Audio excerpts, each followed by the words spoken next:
Welcome to Citizens Forum. This is December 1st, 2015. The first part of Citizens Forum is always the Walter and Jack show, so we'll get right into it. So Walter, the climate change meeting started in Paris yesterday. And today I read that automobile sales in Canada are at a record high. So while Rachel Notley and Christy Clark and Justin Trudeau are all telling us what a great job we're doing, in fact, car sales are at a record high. So something is very, very wrong. The car, I think, is the number one enemy in this. And I think what's been done over the past 50 years, really, is the automobile and the oil industries, the automobile industry and the oil industry together have created this insane scenario where we need cars. In all of human history, we have not had cars, but now we can't live without them.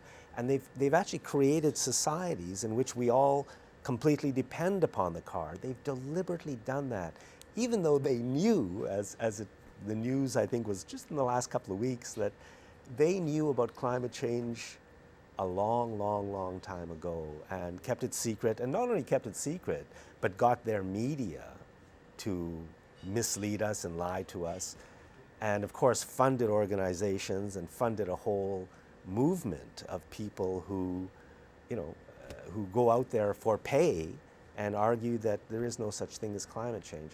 So, and the danger, I think, is immense, and the reaction doesn't seem to be enough to deal with it.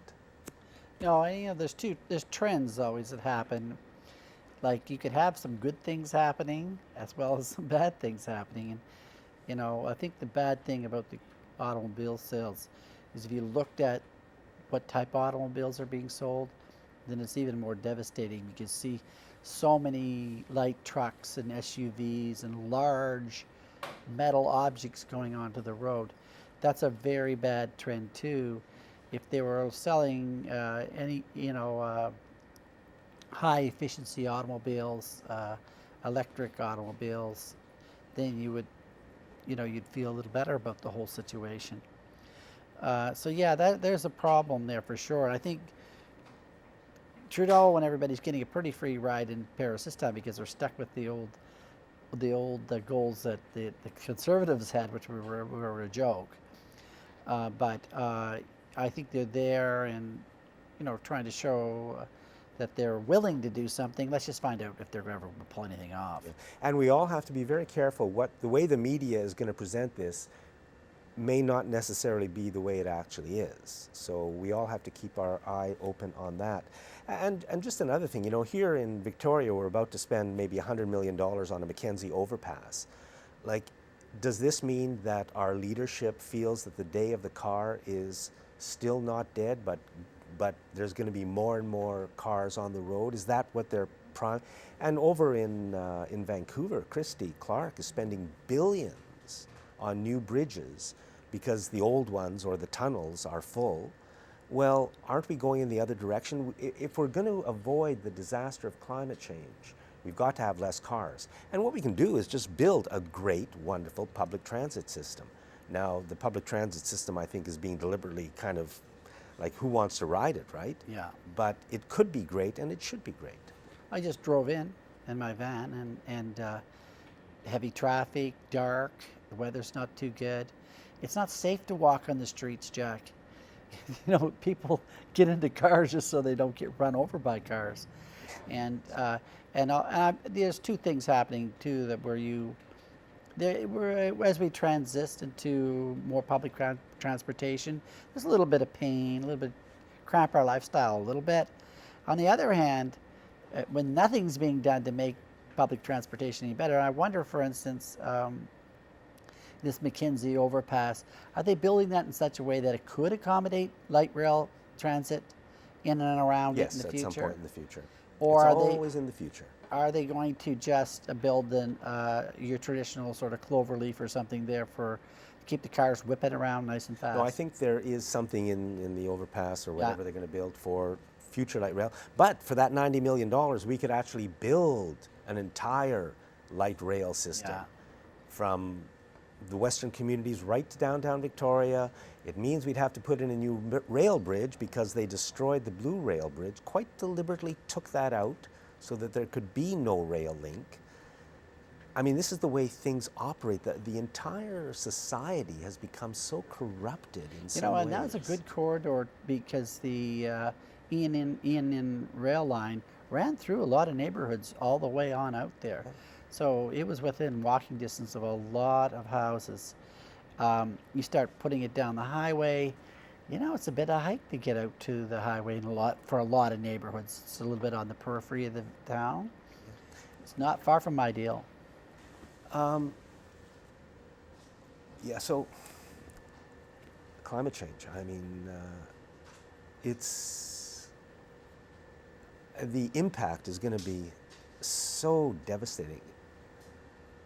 And in some ways, for some people, it already is. I mean, here in Victoria, we don't notice it. I've asked people from around the world, is climate change happening in your country? They all say yes, it's happening everywhere. But I mean, we've got to act, and it's just that our leadership will not let us. They keep pushing this massive, insane oil and automobile culture. And if we can't get around them, they will happily destroy us all as long as the profits keep rolling in.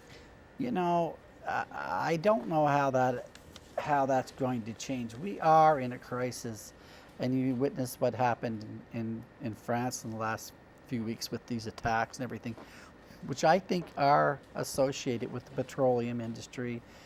These wars in East Mediterranean region are in oil-producing areas, and oil is a big part of the politics. And I think there's a concern that I have is that if, for instance, these attacks in Paris had a component of inside help, if the intelligence networks were aiding and abetting the crime, and if you'd have to wonder, well, what is it their main objective is? And I think one is to change the narrative and the discussion away from climate change, away from positive, good things of developing clean energy and diversified energy sources, decentralized energy sources, which is the opposite to centralized control, petroleum-based economies where, you're hooked on one type of a source of energy. And I think these two forces are really at war now. And I think that's the major fight that's going on. And I think the petroleum people will very gladly let a lot of people die in the process, in the battle. That's too bad. But we can get control. We have a good government in Canada, I think, federally, and I think there's a chance we can go quite a ways. And I think we should just proceed and just do our best. I really hope you're right about our own federal government. I think that Europe is under attack. I think that on a lot of issues, Europe really leads the way. They've got excellent public transit. They have a progressive tax structure. They're the ones with the good healthcare systems now. They've built kind of more, they're moving away. They won't allow the GMOs in Europe in a lot of places. They won't sign the free trade agreements that give the corporations power over their governments. And so now what's happened, I think, is that Europe is under attack. The corporations do not like what Europe is doing. And I'm not saying I'm right, but I'm just saying we have to factor this into the equation, that Greece was destroyed financially. Italy and Spain are not that far behind. And now Europe is being destabilized by an influx of refugees from wars that were quite deliberately caused. And those refugees have been in Turkey for quite a while, and now suddenly Turkey opened the border and let them into Europe. And this is followed by, the attack in Paris. The right-wing corporate parties are gaining power. This, I'm sure, is deliberate. And I mean, this is the kind of stuff that the people who run the world do. They've done it before. Just Google Operation Gladio, and you will see how the CIA, in I think it was 1980, ran an operation that set off a bomb in the busiest train station in Italy in order to weaken the political left in Italy. 80 people killed, 200 wounded. Kept secret, really. Nobody knows about Operation Gladio. I just heard about it from Mehdi Najari, a couple of years ago, or I wouldn't know either. So it's all possible, and what we need is to find out the truth. Right, and there's, if it's okay to question these things. I always tell people that people are fearful that if you question the official line, and so many times the official line has been a lie, and we all know that. Even people that even think in mainstream society do ask a lot of questions as to how this all works. Say, for instance, why did Turkey shoot down the Russian jet a couple of weeks ago? And you say, well, they were incurring on their airspace. Russia and Turkey are allies in the fight against ISIS. Why would they shoot them down anyway? These are fundamental, simple, common sense questions that people should be asking. And, obviously something else is going on. And I think what was going on is Russia was just being a little too effective at attacking ISIS. And a lot of these fighters were moving across the Turkish border away from the action, and Russia was getting in pretty close. And I think if Russia destroys ISIS, the whole game is up there, right? This is a total fake war. So I don't think they like that. So they were letting Putin know that it's going to cost them a lot of money because these jets are so expensive. And I think Russia would, do not want to lose a bunch of jets because it's going to be a burden for them. Somebody also blew up a Russian passenger plane, killing 225 people, I think. Yeah. So, I mean, really,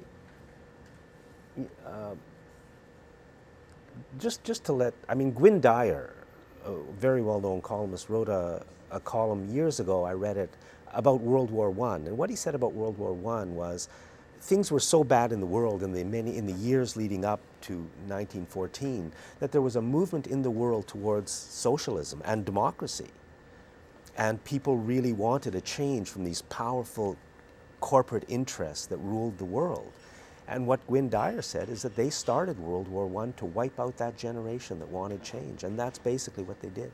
Mm-hmm. So if things like that are possible, and if that's the way our rulers operate, then we had better open our eyes very quickly, and because, obviously they don't care about us. We've got to take control of our own country. I think that's what it comes down to. Yeah, and I think the start is to speak up, to ask questions. Don't be fearful. Fear is a tactic to make us fearful, to shut us up. And no, now's not the time to be that way. We have to come right out and keep asking the questions. These attacks in France really have to be examined much more carefully by an independent investigation team. The French Secret Service are suspects at this point, so I don't think they should be allowed to run an investigation. And we deserve answers. The world deserves answers as to what really happened there. With that type of scrutiny, it's harder and harder for them to operate. It's just harder and harder for them to pull off these sort of acts of violence when they're placed under a lot of scrutiny and suspicion. We'll see if something like that can happen, and if our own media will start to just ask the questions. I'm certainly not saying that I'm right, and Walter's not saying that he's right, but you have to ask the questions if you know the history.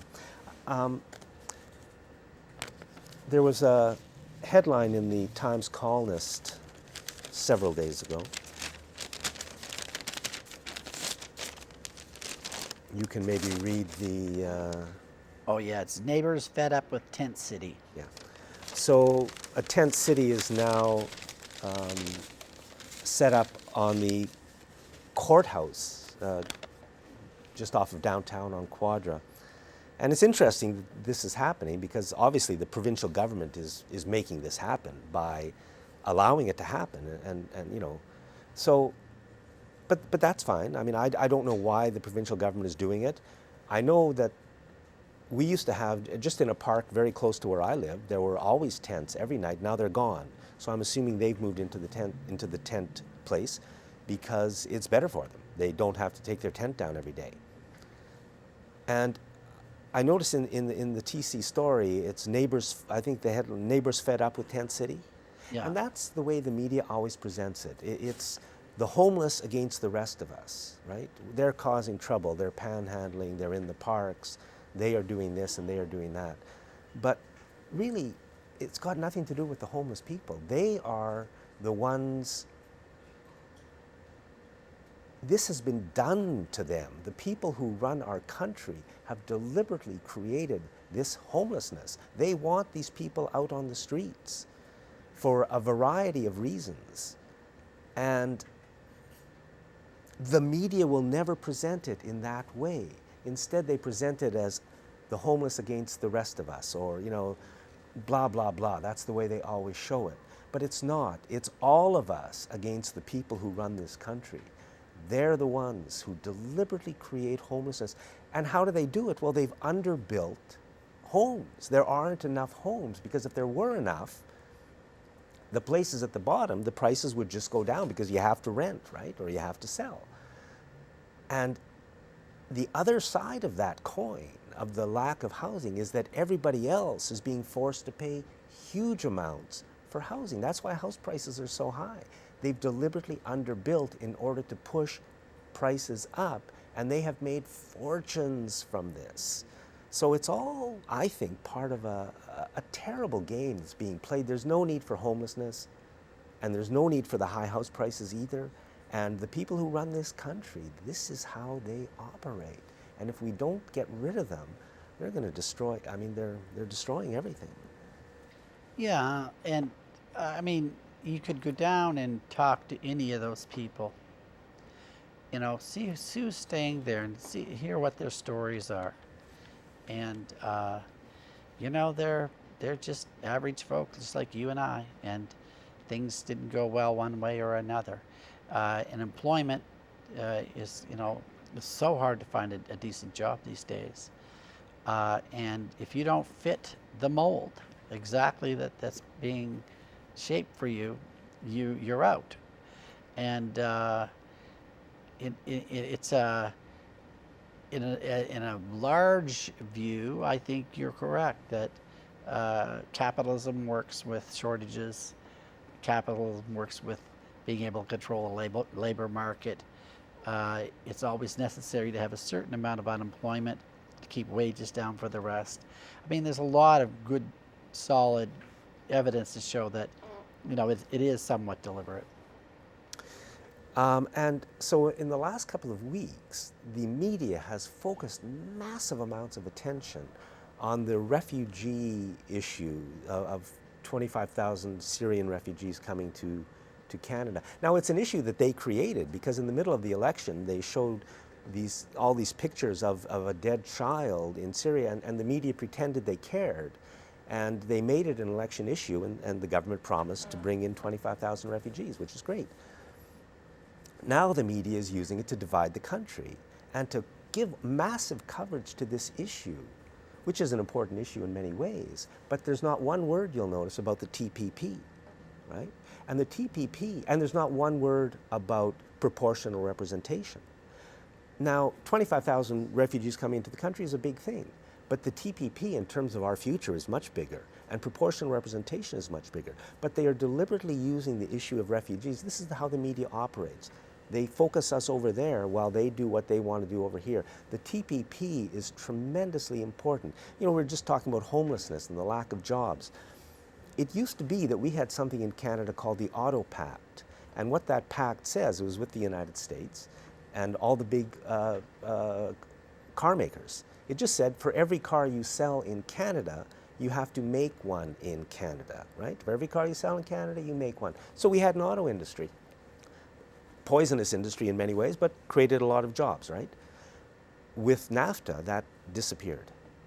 And that's the whole TPP thing. So they behind the smokescreen of whatever. Like the Auto Pact, if we still had that, imagine what it would mean for this country. Yeah, and trade barriers, like people think that's a terrible idea. Really? Why is that such a terrible idea?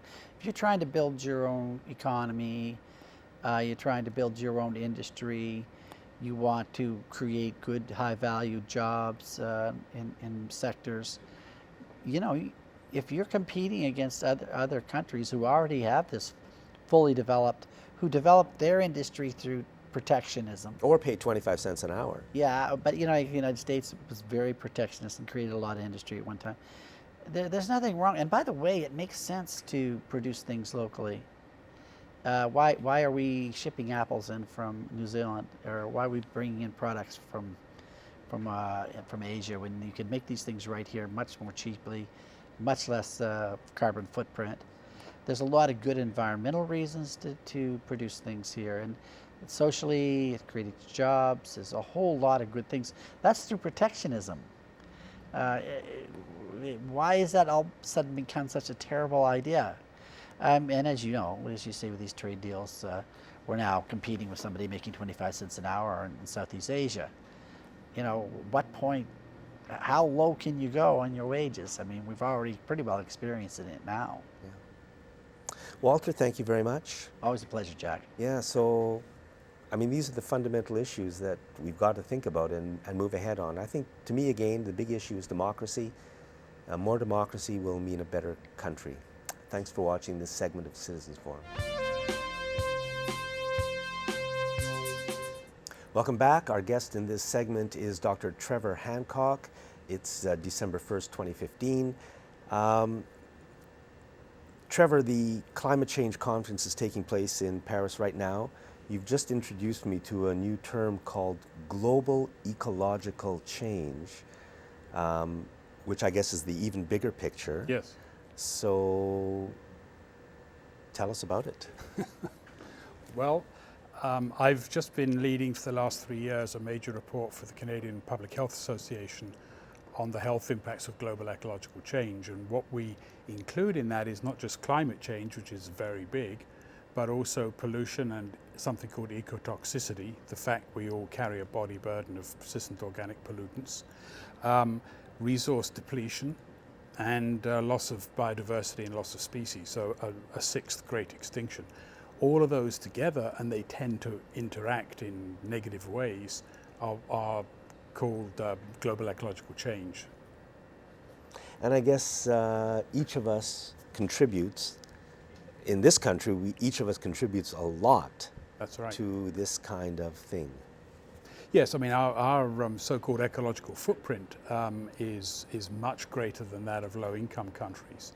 And so one of the issues is that we can't turn to those countries, or the same with climate change and carbon emissions, we can't turn to those countries and say, you need to use less carbon if we don't, first of all, do that ourselves. So we need to change, in a sense, everything. Naomi Klein's new book is about climate change, and it says this changes everything. That's the title of the book. Now, I have a feeling that we can reduce our footprint by half and probably have better lives. And of course, we have to go even lower, but I think we can reduce by half and have better lives than we have now in many, many ways. Well, that's one of the areas of hope in all of this, because of course it gets to be a bit gloomy when all you talk about is all the crises and the problems we're facing. So in the report, we have a whole chapter called Imagining a Better Future, and then another whole chapter called Finding Hope, because there actually is all sorts of reasons for some hope. I would describe myself as a sort of pessimistic optimist. In the long run, I'm optimistic that we will manage something. In the short run, we're not doing a very good job of it. And what's really distressing is that none of the stuff we're talking about now was unknown, in essence, 40 years ago. So we've lost 40 years of inaction. But there's a great deal we can do. And one of the really positive things about all of this is anything we do that makes the community or the society more ecologically sustainable almost always has positive health impacts, which is my bottom line. So What are some things that we can do? Well, a first place to begin is with just energy use. If you look at fossil fuel energy use, it produces a great deal of air pollution. And so there are literally thousands of people every year in southern Ontario who die prematurely because of air pollution, chiefly coming up from the Ohio Valley, from the coal-fired power stations there. So, plus of course all the vehicle emissions and so on. Ontario, of course, is just phasing out coal-based power. When you do that, not only do you reduce a lot of carbon emissions, but you improve air quality and you improve health. If you look at what's happening right now in Beijing, where they have levels of air pollution that are something like 25 times the acceptable limit, anything they do to reduce emissions of carbon dioxide and all of the air pollutants that come with it, it's not the carbon dioxide that's the problem so much for us, that's a problem for the planet. What's a problem for us is the particulate matter and the acid emissions that cause bronchitis and emphysema and all of those problems. So we have to reduce. I'm sorry? We have to reduce. Well, we do, but in reducing, we have benefits too, so that we get cleaner air. If we build cities that are much more walkable, then not only do you reduce emissions because you have far fewer people driving cars, but people are actually more active. There's some very good research that a guy called Larry Frank at UBC, a professor there, has done, looking at the relationship between urban sprawl and physical activity and obesity. And not surprisingly, he finds that the more there is urban sprawl, the less physical activity there is, and the greater the amount of obesity there is. Now you travel the world, so you get a Yes. chance to see great things that are happening. And when you talk about building better cities, can you give us some examples? Well, I spent a lot of time in Copenhagen because in the 90s in particular, because it's the regional office for the World Health Organization for Europe is there, and I worked there. And that's a very good example of a city that not dissimilar in climate from right here in Victoria, which has huge bicycle infrastructure, and you have to build separate infrastructure. So if you go to Copenhagen, you have the road, then you have a little curb, then you have the bike lane, then you have a curb, and you have the pedestrian sidewalk. So they're physically separated. They even have separate traffic lights for cyclists at intersections, so that you get a red light for the cars and a green light for the bicycles so they can move through, that sort of thing. And it's a culture as well of doing that, of biking everywhere. And it's a far more dense urban setting than ours is, but not, interestingly enough, a lot of high-rise. So it's dense on the ground, but you don't see a lot of high-rises in Denmark. How big a city is Copenhagen? It's about 2 million, I think. So about the size of Toronto. You wanted to talk also about do you want to say anything else about the issue of, well, let me ask you this question. With global ecological change, if we don't make the changes, and the changes are going to be huge, because basically we're going to have to get rid of the car, I think. Well, we don't necessarily have to get rid of the car. We have to get rid of fossil fuels from the point of view of climate change. And actually there was a report from a group of Canadian scholars earlier this year that showed that it was entirely feasible to go to 100% renewables as an energy source for Canada by 2100. In fact, I think it was something like 80% by 2050. So we can get off fossil fuels, we know how to do it. What's lacking is, or has been lacking, is the political will. I think we're beginning to see that change with the election of the new government. I hope you're right. So if we don't, then what is the result? Well, in the longer term, essentially we're hooped, because the combination of climate change and all that does to the earth, and loss of species and biodiversity, loss of renewable resources and of non-renewable resources for that matter. So we're damaging the oceans, for example, which is the basis of plus the soil chains and the soil. All of that put together, there's a very clear history that civilizations in the past have collapsed when their ecosystems have disintegrated, or not disintegrated, but declined to the point they can't support that society.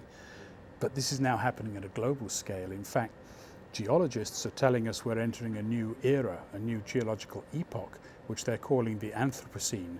So our impact on the Earth is so massive that we're going to show up in the geologic record millions of years into the future. You'll be able to see a line in the strata, in the geology, and say, well, that was the 21st century.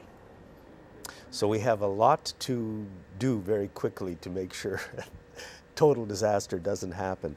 Yes. You wanted to talk a little bit about the vital signs report, which came out, I think, a few months ago. Yes, it came out actually The in Victoria October. Foundation put it out. Well, that's a very interesting exercise. The Victoria Community Foundation now for 10 years has been producing a report called Vital Signs, which tries to measure the well-being of communities. And I wrote a feature essay for them this year called Measuring What Matters. And what's interesting about this is if you look federally or if you look even provincially, the way we seem to measure progress and our success is by how big the GDP is, how big the economy has grown. Municipalities don't do that. I don't know any municipality that measures its progress using GDP. They measure quality of life, a whole range of different issues that they look at. And that's also what the Vital Signs report does. And so what I was writing about was that we have to, and it actually ties in very much with the global ecological change agenda, we have to get away from thinking that our purpose in life is to grow the economy and understand that our purpose in life, if you like, is to grow people. How do we maximize human development and human well-being within the constraints of the one small planet we live on? And that will totally change the way that we measure progress. Right now, we're often measuring what, in a sense, really doesn't matter, which is GDP, because what really matters is human well-being and ecological sustainability. And if you focus on those, then the policies you will select to maximize those is very different from the policies you will select to maximize GDP. I completely agree that that is so much more important. If you were the Prime Minister and the Premier today, what directions would you move in to build a better human society? Well, I think part of what I argued in the report is that if you measure the wrong things, then you manage the wrong things. There's this management phrase that says you can only manage what you measure. So if we're not measuring the right things, then we're not managing the right things. So it is quite central to this. The federal government, the provinces, they actually need to learn from municipalities about measuring what matters. And that would mean that, yes, you might want to grow the economy, but you don't grow the economy at the expense of the environment. You don't grow the economy at the expense of human well-being or social development. And I guess you at least put the homeless into homes. Well, which is not only a more humane thing to do, but actually is a lot cheaper than leaving them on the streets and picking up the pieces. Trevor, we're out of time. Thank you very much for doing this. You're very welcome. And thank you for watching this segment of Citizens Forum. Welcome back. This is December 1st, 2015. I'd like to thank again the volunteer crew and Shaw staff that makes this program happen every week. Our guest in this segment is Dermot Travis. Dermot is with a group called Integrity BC. We're going to talk about a few things, but maybe you can start by telling us what Integrity BC is. Well, we started in 2011, and we're really a hybrid watchdog organization on the BC government and city halls. And by hybrid, I mean that we don't really focus on just one issue, but rather we try to look at integrity questions, accountability, transparency across a number of government ministries. There are people who do great work in the environment, poverty issues, education issues. So we try to straddle all of the departments and keep an eye on what's going on in government. In terms of integrity? In terms of integrity, in terms of transparency, openness, accountability. Well, I hate to say it, but can you find any integrity? Well, And I really am sad to have to ask that question. I'm actually startled more and more by how many times I see numbers coming out of the BC government that have been stretched, are spun so far out of what the original source material is that it really defies gravity when they do it. And I think that there is a need for the government to come back and actually start putting out honest numbers. which haven't been spun, which haven't been sort of twisted to a point where they no longer are relevant to the point that the government was trying to make. And I would hope that an organization like ours, if we're constantly bringing that out, will cause the government at a certain point to say, okay, we're being watched, we're going to have to be a little more factual in the numbers that we put out and how we try to analyze those numbers. Shouldn't the government collapse if it's not telling the citizens, the voters, the honest numbers? I mean, if they're lying to the public. Well, that's for the voters to decide. Our job is simply to make certain that voters know what the numbers are, what they mean, and how the government may have twisted the numbers to try to cause them to have a different interpretation. But at the end of the day, in a democracy, the voters decide who stays in power, who doesn't. Yes, I wish we were in a democracy. Can you give us one example of a number? Well, I can give you an example of a number related to trade missions. One of the numbers that the government is constantly touting to promote its trade mission success is the number of international students that come to Canada. And in terms of actually looking at the numbers, not from the government of BC, but from the federal government, because international students coming to BC require study permits, which are administered through the Citizenship and Immigration Canada, you find that the numbers from 2011 have increased from roughly 25,000 to 28,000 in 2014, which isn't bad. Not really something to brag about, certainly not the numbers that the government uses, but when you look at the percentage of international students that British Columbia has as part of Canada's whole, you find that we've actually gone from 31% to 25%. So while the number has gone up, we've actually lost market share, if you want to put it that way, and we've lost it to Ontario. And so what the government does is they don't talk about other provinces, they talk about BC, they focus on the increase, but not the share. And if you go back a little further in time, you'll see that BC once had 33% share, back I think it was in 2009. So we've gone from 33 to 25%. The government touts the big gain in trade exports to China. And Teresa Watt replied to a recent commentary that I did on trade missions, and she pointed out that since 2005, trade had increased by 375% with mainland China. She used that number to counter a number that I was using, which was Pacific Rim trade from 2011 to 2014, which would be the Christy Clark government. And in that situation, it only increased by about 9%. In the case of Teresa Watt's numbers, the Minister of International Trade, if you go back as far as she did to get her 375%, you have to go back to 2005. And she's right. If you look at the mainland China trade exports from BC, from 2005 to 2014, they did go up by 375%. But what she doesn't say is that overall exports in BC to all of our trading partners went up by less than 5% in that same period of time.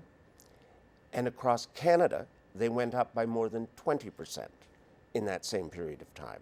I think Manitoba was about 44%, Saskatchewan was over 125%, and Alberta was over 55%.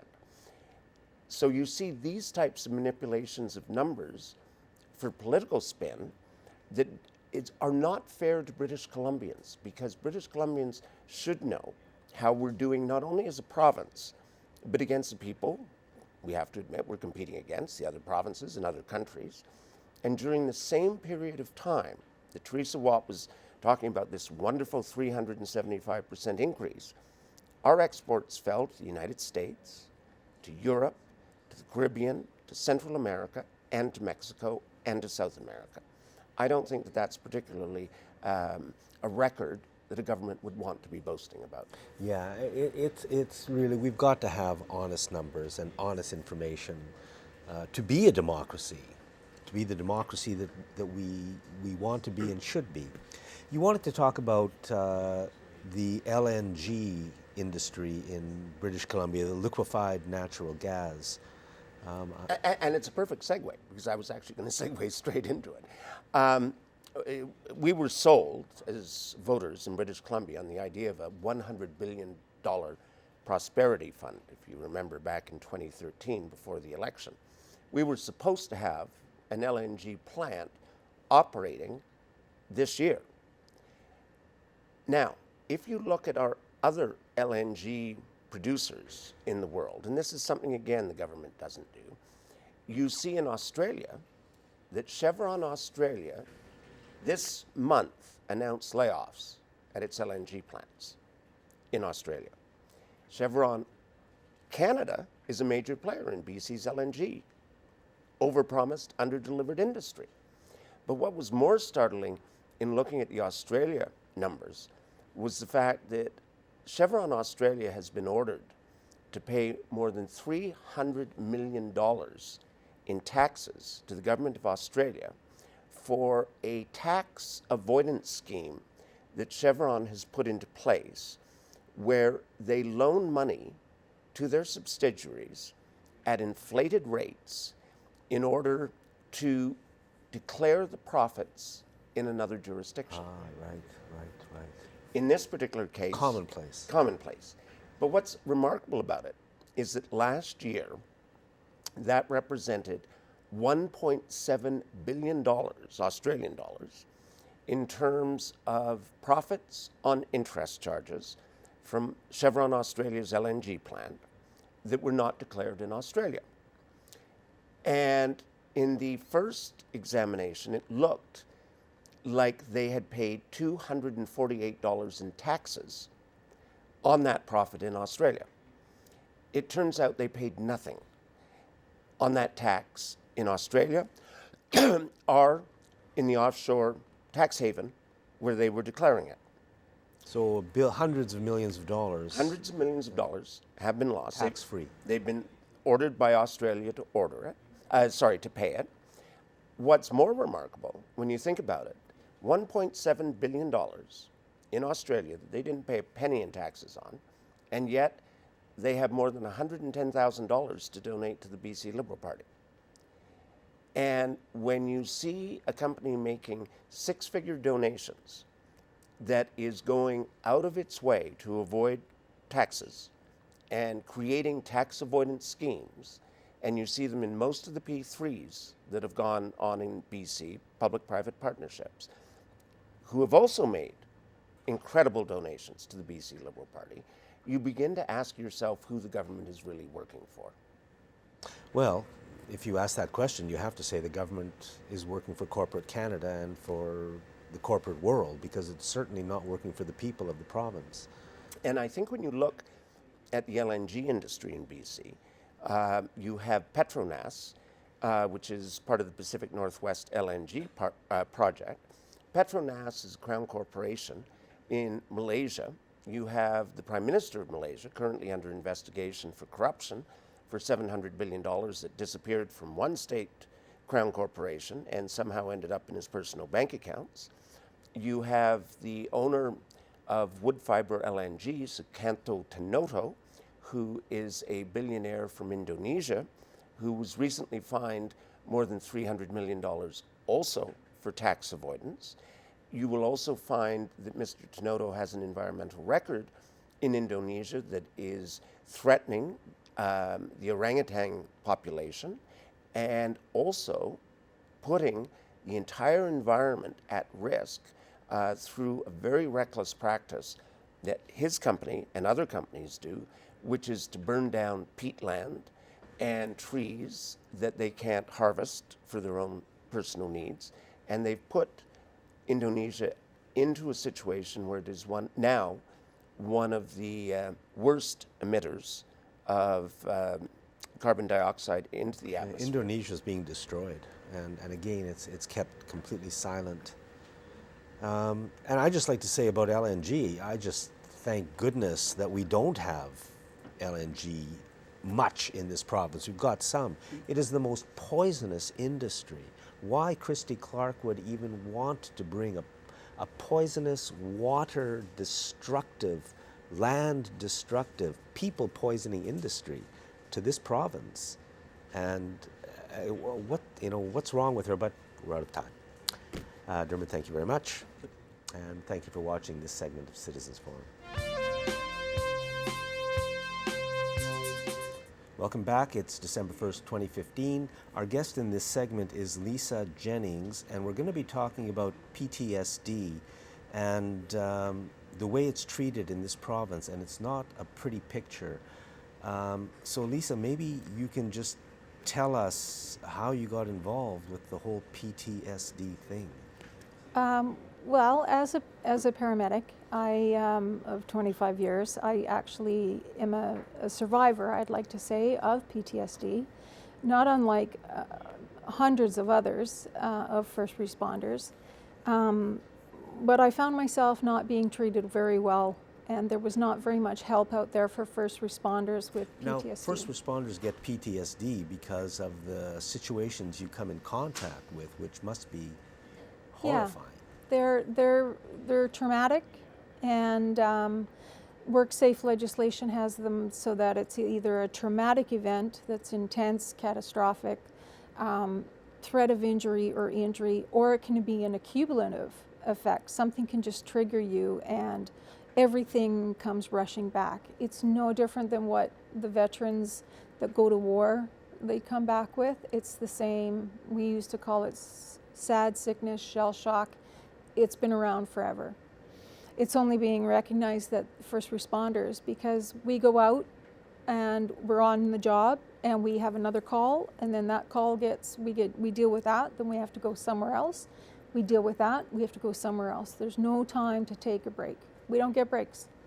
And when you go to something like a car accident, I guess it's a scene that most of us are lucky enough to never see in our lives. It's grisly. And it's not even one of the worst scenes you can see. So it takes a toll on you, and you're told that it's an injury. You're off work. It's your brain has been impacted in a way that you can't function, and so you put in a WorkSafe claim. I heard on the news recently that the special care director, Jennifer Lahan, said that it's as simple as putting in a claim, and within 1 month, when you put your claim in, you're to have a report from your psychologist or psychiatrist, and within a month, you will be put into a treatment, you will get your benefits, and it's easy as that. And through my research, I have not found one such claim. The closest I came to 8 weeks, and that's because the first responder was sexually abused in the back of an ambulance.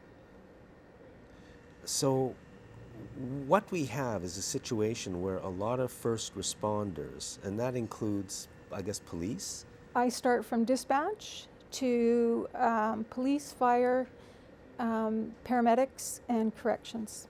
So because of the situations that all of these people are put into,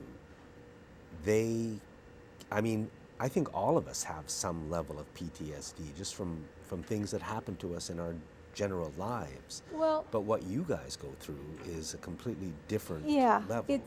When people say we're going to send you to a counselor, a first responder sitting in a counselor with their PTSD, and if it's a group setting and somebody else has been robbed at a bank, it's a very different type of PTSD. We want to share our experiences, and I personally have gone and made a counselor cry with my stories, and I ended up being the caretaker for this counselor. But so you go to WorkSafe BC and people say, we can't work. This is an injury. Yeah, it's an injury. And you want, therefore, to get, I guess, treatment would be nice, and pay while you're off work. Because science proves that within the first 3 months, you are likely to return back to work as well as you were before you left. Because if you get the appropriate and quick, meaning a psychologist type treatment, not a lay counselor. So, but WorkSafe BC will not give you, and there's hundreds, I think you said, of people Yeah, They won't give thousands. you the treatment. No, thousands. And it has been stated on the record, and you can look at the transcripts that say that in 36 months of when this program began, only from the medical sector, including first responders, only 31 claims were accepted. So suicide rates go up. We've lost 12 first responders due to suicide, and this year, just since January. And so when I was going through all of my symptoms, I thought no one else should ever have to go through. 19 months, I'm still waiting for my claim, and now they want me to see the 10th psychologist. What more can...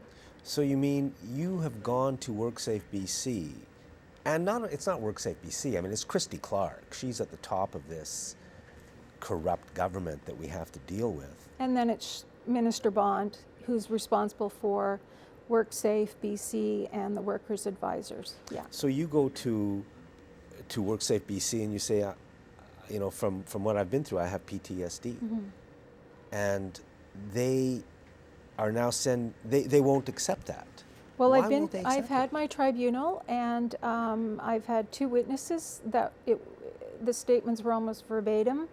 It was a closed deal. I mean, people were crying. Even my employer's advocates were not. They're not putting any more submissions in. As far as they were concerned, it was done. What do you mean done? Now I have to go and see an 11th psychologist. What for? Yeah, well, what for? What's the reason? What for? The best I can guess is so that I quit, walk out, to make it as hard, as difficult as it is possible. If I walked in there with a broken leg, I would not have to wait this long. This is a mental health injury. I mean, you say there's been 12 suicides this year by first responders That's been reported. who have PTSD and who can't get treatment from the provincial government. Yeah. I mean, it almost defies logic. Why do they? I mean, I mean, I don't know much about this, but it's obvious that if people are first responders, and with what we know about PTSD, people are going to get it because that's what human beings are. Yeah, and I can assure you that the citizens of BC are getting the very best treatment from every first responder that attends to them. And we are not getting, when we're sick, we're not getting help. So on June 5th, a few members of my little group, which is now vastly grown, we met with Minister Bond, and she is aware. She heard our stories, and at that time there was 10 suicides, and we all said we will hold the government culpable if there's any more. And not even 2 weeks later, there was 2 more suicides. When did you meet with her? June 5th. Okay, and has anything happened? That's June, July, August, September, October, November? No, and she made no contact with us since, and she said she'd be contacting the Minister of Health to see if he can fill in some gaps, and she would look into this matter. She takes it very seriously. Was she sympathetic? That was her, you know, and she was quite surprised to know that BC is not progressive. We were not the one to break the legislation or groundbreaking legislation. Alberta has a presumptive clause. Manitoba has a presumptive clause. Ontario, New Brunswick are on their second reading. Okay, so what's a presumptive clause? It is presumed that in our jobs, we are likely to get a mental health injury. And it doesn't have to fall under PTSD. It can fall under major depressive disorder, anxiety disorder. There's a number of things. Okay, so then if you have the presumptive clause, then it's presumed that you can get a mental problem, and then it's no longer on our shoulders to prove it. It's just assumed. It's assumed. And then you get treatment. And then you get treatment, and you get better. And the treatment works. And it works. But here in BC, Christy Clark will not do it. However, we've got good And we don't news. even know about it. I mean, if I didn't happen to know somebody who knows you, I would never have heard this story. Yeah, there are a number of people now starting petitions all across BC because in the UBCM in September, I took the legislation that we wrote and put it in the form of a resolution, or the legal legislation put in form of the resolution. And it was great news because there was 1,800 officials from municipalities all across this province that read, and it was presented by Jeremy Niloday from Victoria Council, Susan Lowe from Esquimalt Council, and Carl Jensen from Central Saanich, and they did a fantastic job. They phoned me and they said, Lisa, you won't believe it. Unanimously, across the board, every municipality wants a presumptive clause for their first responders. So that now has to go, it's now in the government's hands to write a bill. When was the UBCM? September 24th to 26th. Okay, so that's October, no, that's 2 months ago. So they have till February to write a bill. And that's every elected official from a municipal level saying to the government, Yeah. we want this. Yeah. Is the government going to do it? I mean, why? What's I don't the know how they holdup? can't. What's the why doesn't the public know about this? Why? Well, Why we're wasn't trying this to done get it out years there. ago? We are trying to get it out there, and you know, it's you know, getting it on the media, and then there's always something like, you know, bigger story. Oh. But I just wanted to say that one of the family members of a lost soul has donated money to a store, Ocean Promotion, who is giving these to some of our volunteers at cost. And so it has, on the front of it, it says, we have your backs. You'll have to move it over a little bit. Yeah. We yeah. have, I can't get it straight, Jack. We have your backs, do you have ours? And those are the symbol of all of the first responders. Okay. And then on the backs, it says, you are not alone, PTSD, and our website. And when we're out doing anything, we're stopped in the street. And You know, I it's just can't thank absurd that that donor. you have to be selling T-shirts to win this cause. It is Yeah. just a bizarre situation. Lisa, we're out of time. Thank Okay. you very much for your many years of work Thank you. and for working on this as well. Thank you for watching this week's Citizens Forum.